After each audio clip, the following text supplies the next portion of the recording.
Hi everyone and welcome to a new unboxing video. I'm trying a new place to record these videos that don't have any echo, and I have a new light. It's not set up yet. I think I'm going to set up another light from this direction too, so things look better. And today is an unboxing day. Mainly I have an Enamel dial ladies watch and I'm very excited to see the shade. Maybe I will discover a new shade of Omega Constellation Enamel today. So I recently bought two watches with these 1172 style bracelets. Maybe you watched the earlier bracelet video. There are two variations, the riveted one and this regular one. So this bracelet had a generic butterfly clasp part, and I initially searched for, I think, was it No 11? Yes, No 11 clasps, but it's very hard to find generic ones. So I wondered why even search for a generic one. Maybe I can find 1172, and I did find them. So two of the bracelets, as far as I remember, is going to solve two problems for me. One for this bracelet, and I bought another bracelet, actually a watch with a bracelet that is a 1093 and doesn't have the clasp at all. And thanks to the eBay sellers who gave me good deals, I managed to solve these two problems. So let's start with the parts that I forgot what even they were. So what these are, I have no idea right now. So the seller sent to Lemania Steph's as a gift. Thank you. I think these will make nice experiment pieces. Recently I sold my extra parts and by mistake I sent my 750 Omega stuff along with the parts I'm selling, but the seller from Omega Forms was very kind and offered them back to me. So I guess what comes around goes around type of thing. I don't know. Oh, this is the crystal for that watch. I now remembered. So this is a PX crystal, and the watch I have is steel, so it's actually PS code. But I'm hoping that the ring will be good enough to be used. So let's check the crystal real fast. The crystal is original, I believe, and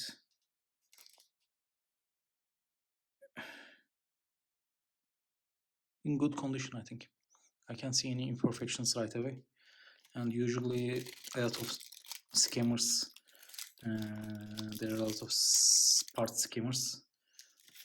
For example, one I discovered from Germany called State of Time. I did a video earlier. So basically, when you buy parts, make sure to check them right away, as new stock parts means that most parts are actually defective or there are wrong parts inside cases, and people who sell them know this, but they still do. For example, you have a watch, you buy a part, and it can be months until you bring those parts to a watchmaker. So they know this and sell wrong parts. It's maybe 50%, not 50%, but 25% of parts I bought have some kind of defects. So this is the watch. Let's check it last. It will be very exciting. And while buying this watch, I learned a very important thing. You have to look at photos from a computer, not just a mobile phone. So I was a bit traumatized when I saw the photos of this watch from the computer. It is interestingly heavy. It's almost like gold heaviness to it, but I assume it can't be gold. It is very heavy. Only these are light.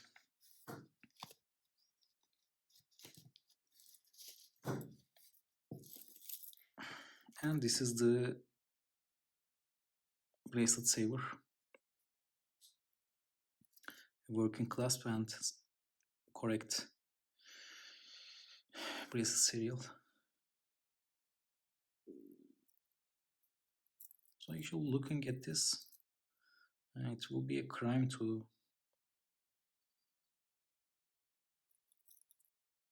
use this as a donor, but I will commit that crime definitely.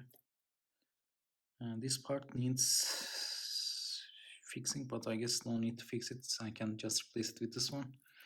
And I wonder whether these are end links or whether they are final links. So they are fused, but if I remove them, am I removing a final link or am I removing an end link? And that is that you figure out by measuring the size. And what I learned right now was that these two bracelets were completely incompatible, or this is an extremely thick bracelet. I mean, for 1172 this thick, I didn't pay attention before, but for example, this is thin. But I think this may not be 1172. I actually need to check. Okay, let's check it really fast. Give me 30 seconds.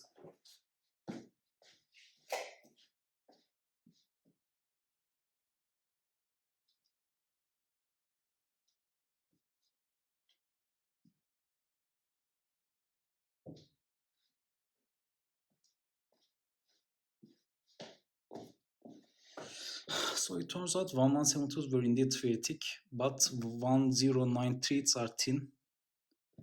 And this is more like a 1093 style 1172 bracelet. It's interesting. So even if I remove this and while the length match, yes, it will be a different kind of bracelet, but I think it will be different but not worse bracelet because this is extremely thick. I haven't paid attention to the thickness before, but it matches the case thickness well. It goes thinner at the end here. And let's move on to the second donor, the 1093 donor. Again, it has similar final links. And this one has a damage here. But as I see that this damage doesn't affect functionality. And one common question is how to remove these links. And I will use this bracelet as an experiment piece. And as you see, these look non-removable. But from this one, it's almost as if they're removable. So I don't know what kind of a system this has, but these are definitely removable, and I'm going to force one at last and see how these are removable and how they can be fixed, because it is not online accessible knowledge. I mean, for most bracelets, you have a way and reliable way. For these riveted bracelets, you don't. So I'm going to experiment and finally contribute this knowledge. Now let's move on to the most exciting part, the mystery enamel watch. And as I wished and as I was hoping, it's indeed a new shade. It's not green, it's not blue, it's definitely teal shade, teal colored. It's definitely a new color. Sorry, I'm a bit excited. This is a very interesting dial.